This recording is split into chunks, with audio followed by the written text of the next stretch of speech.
दोस्तों आज हम आपके लिए महात्मा बुद्ध की ऐसी कहानी लेकर आए हैं जिसे सुनकर आप अपने अंदर उठ रहे गंदे और वासना के विचारों को अवश्य रोक पाएंगे। उससे पहले अगर आप भी भगवान बुद्ध को दिल से मानते हैं और उनके सच्चे भक्त हैं तो कहानी को पूरा सुने और चैनल को सब्सक्राइब करके कमेंट बॉक्स में नमो बुद्धाय अवश्य लिखें।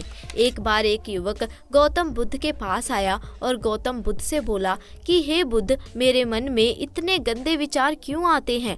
मैं नहीं चाहता कि मेरे मन में गंदे विचार आएं, पर मेरे मन में हमेशा काम वासना के विचार चलते रहते हैं और मैं इसके बारे में सोच कर बहुत परेशान हूँ। मेरी ऊर्जा और समय यह सब सोचने में ही नष्ट हो जाता है और इन सब के विचारों की वजह से मैं कभी भी शांत नहीं रह पाता और मैं हमेशा ही स्त्रियों को देखकर मोहित हो जाता हूँ, अपने आप को रोक ही नहीं पाता। बुद्ध मुस्कुराए और उन्होंने उस युवक से पूछा, क्या तुम्हें पता है ये काम वासना होती क्या है? फिर उसने उत्तर दिया और कहा, बुद्ध, मैं नहीं जानता कि काम वासना होती क्या है, पर हाँ, ये जो भी है बहुत बुरी चीज़ है। फिर बुद्ध ने उस युवक से कहा कि सबसे पहले तो तुम्हें ये समझना होगा कि प्राकृतिक रूप से जो भी चीज़ हमारे अंदर है वह बुरी नहीं है। हमारे जीवन में उसकी कुछ ना कुछ ज़रूरत है। वासना कोई बुरी बात नहीं है, यह तो हमारे मन की एक भावना है जो हमें किसी न किसी चीज़ की कमी का एहसास करवाती है और फिर हम उस चीज़ को पाने के लिए उस चीज़ की तरफ आकर्षित हो जाते हैं। जैसे अगर तुम्हारे पास धन की कमी है तो तुम में धन पाने की वासना उत्पन्न हो जाएगी। तो वासना कुछ और नहीं, बस एक प्रकार की कमी है जो कि एक प्रकार की ज़रूरत का एहसास है और जब यह ज़रूरत शारीरिक हो तो हम इसे काम वासना का नाम देते हैं। युवक ने गौतम बुद्ध से कहा कि बुद्ध, मुझे काम वासना का मतलब तो समझ में आ गया, पर आप मुझे ये बताइए कि यह आती कहाँ से है और कैसे आती है। गौतम बुद्ध ने कहा कि काम वासना कहीं से आती नहीं है, ये तो हमारे अंदर ही होती है और इसका होना तो ज़रूरी भी है, तभी तो मानव जाति का विस्तार होगा। युवक ने कहा, जब ये हमारे अंदर ही है और ज़रूरी भी है तो फिर लोग इसे गलत क्यों बोलते हैं? बुद्ध ने कहा कि ये तो समस्या है, लोगों ने काम वासना को गलत तरीके से सोच लिया है, इसे छुपाने की, दबाने की कोशिश करते हैं। काम वासना गलत नहीं है, बल्कि काम वासना का गलत तरीके से प्रयोग करना गलत बात है। लोग जिससे प्रेम करते हैं बस उसी के लिए जीने लग जाते हैं, उसे पाना ही उनका मार्ग बन जाता है और उसी के बारे में हमेशा सोचते रहते हैं, पर ये सब गलत है। बुद्ध ने युवक से कहा, क्या तुम्हें पता है जानवरों में भी काम वासना होती है? युवक ने उत्तर दिया, हाँ बुद्ध, जानवरों में भी काम वासना होती है, क्योंकि जानवर भी तो आखिर अपने वंश को आगे ले जाएंगे। बुद्ध ने कहा, तो फिर हम जानवरों की काम वासना को गलत क्यों नहीं कहते? युवक ने कहा, मुझे नहीं पता महात्मा, आप ही मुझे बताइए। गौतम बुद्ध ने कहा कि जानवर अपने काम वासना का प्रयोग आनंद प्राप्ति के लिए नहीं करते, वे तो सिर्फ संतान उत्पत्ति करने के लिए काम वासना का प्रयोग करते हैं। जानवरों को प्रकृति ने इतनी समझ नहीं दी कि वे काम वासना को अपने सुख का आधार बना सकें। मनुष्य अपनी समझ के बलबूते पर प्रकृति में पाई जाने वाली प्रत्येक वस्तु को अपने सुख के लिए प्रयोग करता है। हम इंसानों ने ही काम वासना को अपने सुख का साधन बना लिया है, जबकि प्रकृति ने तो हमें अपने वंश को आगे अग्रसर करने के लिए दिया था, लेकिन इंसानों ने इसे अपने जीवन का परम लक्ष्य बना रखा है और इस तरह से काम वासना का आ जाना गलत है। युवक ने पूछा, महात्मा जी, ये काम वासना हम पर हावी क्यों होती है? क्यों ये हमेशा क्यों आ जाती है? तब गौतम बुद्ध ने कहा कि सुनो, अब जो मैं तुम्हें बताऊंगा उसे तुम ध्यान पूर्वक सुनना। काम वासना का सारा खेल तुम्हें समझ आ जाएगा, तुम्हें तुम्हारे सवालों का जवाब मिल जाएगा, बस तुम्हें ध्यान से सुनकर समझना है। एक बार की बात है, एक आश्रम में गुरु और उनके शिष्य रहा करते थे, जो रोजाना आश्रम के बाहर स्थित गांव में भिक्षा लेने के लिए जाया करते थे। उस आश्रम का एक शिष्य जिस गांव में भिक्षा लेने जाता था, उस रास्ते में एक नदी मिलती थी। एक दिन उसने देखा कि एक युवक वृक्ष के पीछे छुपा हुआ है और वह उस युवक के पास गया और उससे जाकर बोला, भाई, तुम इस वृक्ष के पीछे छुपकर क्या देख रहे हो? युवक ने कहा, अरे तुझे नहीं दिख रहा कि मैं क्या देख रहा हूँ?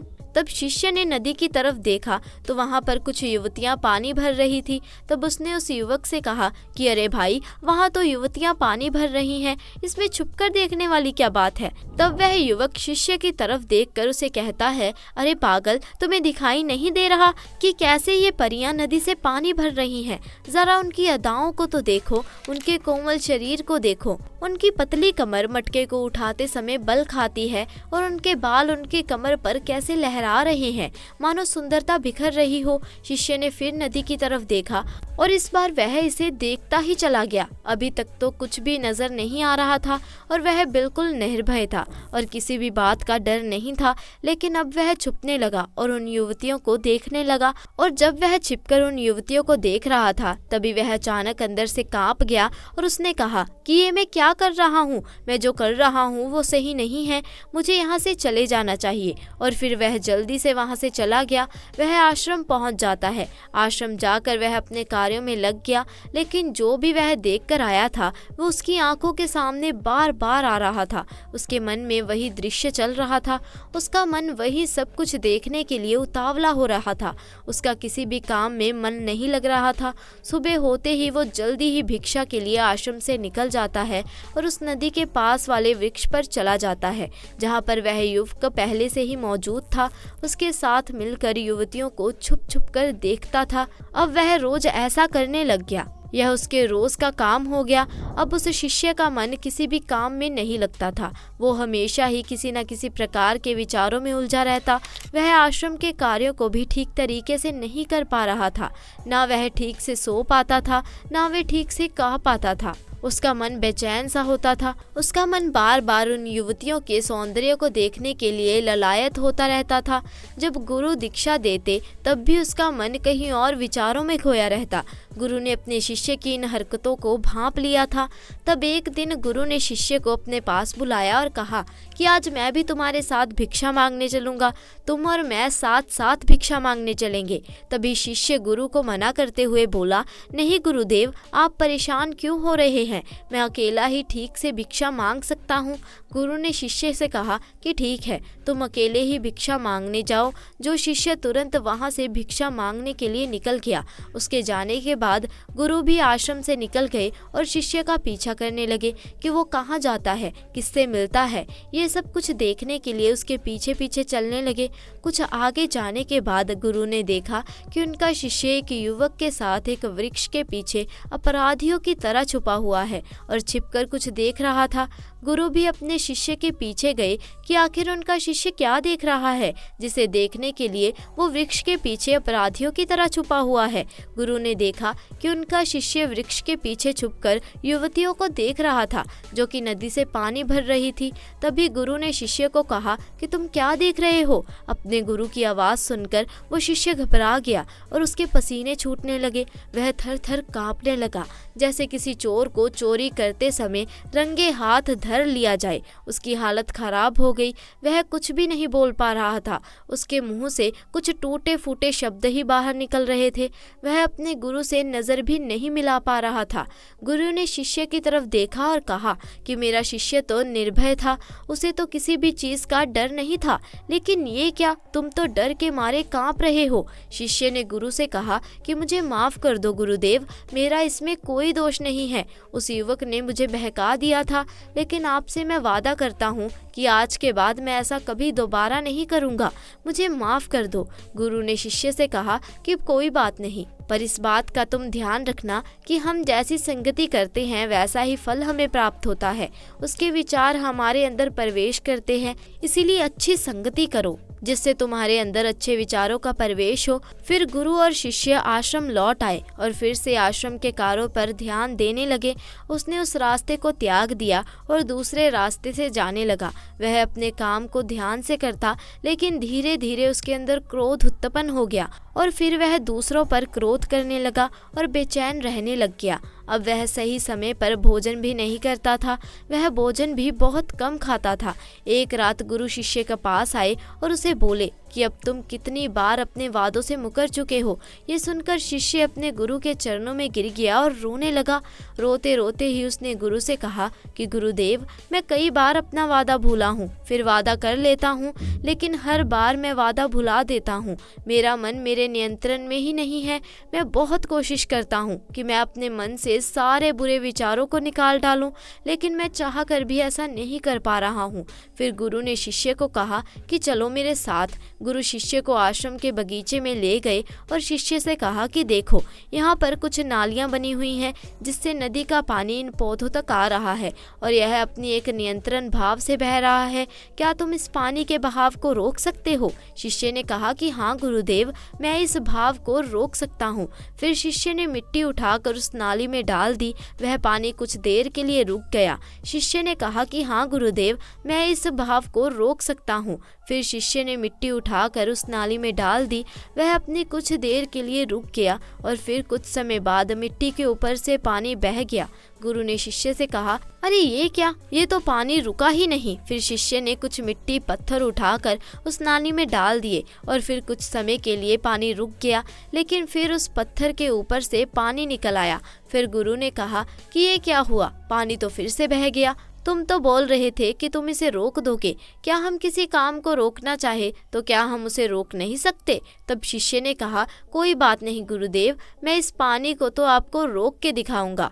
वह फिर से एक भारी सा पत्थर लेकर आया और उसे नाली पर डाल दिया और पानी रुक गया। तब गुरु से कहा कि देखा गुरुदेव, मैंने कहा था ना कि पानी को मैं रोक दूंगा। मैंने पानी को रोक दिखाया, आपकी बात मैंने पूरी कर दी। गुरु मुस्कुराए और बोले, अच्छा जरा ध्यान से देखो, पानी तो रुक गया, क्या वह तो पीछे की नाली से बाहर आ गया और अगल बगल से बह रहा है। और ध्यान से देखो, इस पत्थर के आगे भी आ गया और यह पानी अपना रास्ता बदलकर फिर से आगे की तरफ बह जाएगा। और फिर कुछ देर बाद ऐसा ही हुआ। फिर गुरु ने शिष्य को समझाया कि तुम्हारे साथ भी ऐसा ही चल रहा है। तुम बार बार प्रयास कर रहे हो, पर हर बार तुम्हारा प्रयास टूट रहा है और ये हमेशा टूटता ही रहेगा। तुम कितना भी मिट्टी पत्थर रख लो, लेकिन पानी तो अपना रास्ता बना ही लेगा। यह सब देखकर शिष्य ने गुरु से कहा कि हे गुरुदेव, क्या कोई तरीका नहीं है जिससे मैं गंदे विचारों से बाहर निकल सकूं और ये मेरे मन से आए ही ना? गुरु शिष्य को एक नदी के पास ले गए जहाँ से उस बगीचे में पानी आ रहा था। गुरु ने शिष्य से कहा, वह पानी इस नदी से जा रहा है, अगर हम यहीं से उस रास्ते को बंद कर दे, यहाँ से पानी बगीचे में जा रहा है, अब क्या हम पानी को रोक नहीं सकते? शिष्य ने कहा कि हाँ गुरुदेव, अवश्य ऐसा हो सकता है। मैं इस पानी को यहीं से बंद कर देता हूँ, तब आगे की नाली में पानी जाएगा ही नहीं और फिर बगीचों में पानी जाएगा ही नहीं। फिर शिष्य ने नदी से जाने वाले रास्ते को बहुत मेहनत करके पत्थर और मिट्टी डाल डाल कर बंद कर दिया और गुरु से कहा कि गुरुदेव, मैं पानी को बंद कर आया हूँ, अब यह पानी बगीचे में नहीं आएगा। तब गुरु ने कहा कि अगर पानी बगीचे में नहीं आएगा तो पौधों को पानी कहाँ से मिलेगा? उन पौधों को तो पानी की आवश्यकता है और उन पौधों में कुछ पौधे तो ऐसे हैं जिनको रोज पानी की आवश्यकता है, वह तो मुरझा कर मर ही जाएंगे, उनका क्या होगा? पानी तो हमें खोलना ही होगा। शिष्य ने गुरु की बात सुनकर वापस नदी से जाने वाले पानी का रास्ता खोल दिया। तब गुरु ने शिष्य से पूछा कि अगर हम इस नदी के पूरे पानी को बगीचे की तरफ कर दे तो क्या होगा? तब शिष्य ने जवाब दिया कि गुरुदेव, वहाँ पर जितने भी पौधे हैं वे गलकर नष्ट हो जाएंगे, वहाँ कुछ भी नहीं बचेगा। फिर गुरु मुस्कुराए और बोले, तुम इस बात को समझो कि हमें किसी भी चीज़ को रोकना नहीं है, बस हमें हमेशा संतुलन बनाए रखना है। कम पानी से भी पौधे नष्ट हो जाते हैं और ज़्यादा पानी से भी पौधे नष्ट हो जाते हैं। हमारा जीवन संतुलन से ही चलता है। गुरु ने शिष्य से कहा कि अगर मैं तुम्हें कहूँ कि तुम आम के बारे में मत सोचो तो तुम्हारे मन में सबसे पहले किसका चित्र आएगा? शिष्य ने कहा कि गुरुदेव, मेरे मन में तो पहला चित्र आम का ही आएगा। गुरु ने कहा कि जब हम गंदे विचारों को जबरदस्ती रोकने का प्रयास करते हैं तो वह और भी मजबूती के साथ हमारे अंदर प्रवेश करते हैं, हमारे अंदर उठते जाते हैं। इसीलिए हमें उन्हें कभी कभी भी दबाने की कोशिश नहीं करनी चाहिए। फिर गुरु ने शिष्य को समझाते हुए कहा कि हमारे गंदे विचार बुरे लोगों की संगति करने की वजह से भी आते हैं। कई बार क्या होता है कि कामुकता हमारे अंदर होती नहीं है, लेकिन कुछ अश्लील लोगों के साथ रहने की वजह से ये हमारे अंदर हावी हो जाती है। फिर शिष्य ने कहा कि गुरुदेव, आप सही कह रहे हैं, मैं अपने मार्ग से भटक गया था। फिर वह शिष्य उस रात बहुत चैन की नींद सोया। सुबह अपने कार्यों को पूरे मन से किया और फिर सुबह वह भिक्षा लेने के लिए उसी रास्ते से गया जहाँ वह युवक आज भी वृक्ष के पीछे छुपकर उन युवतियों को देख रहा था।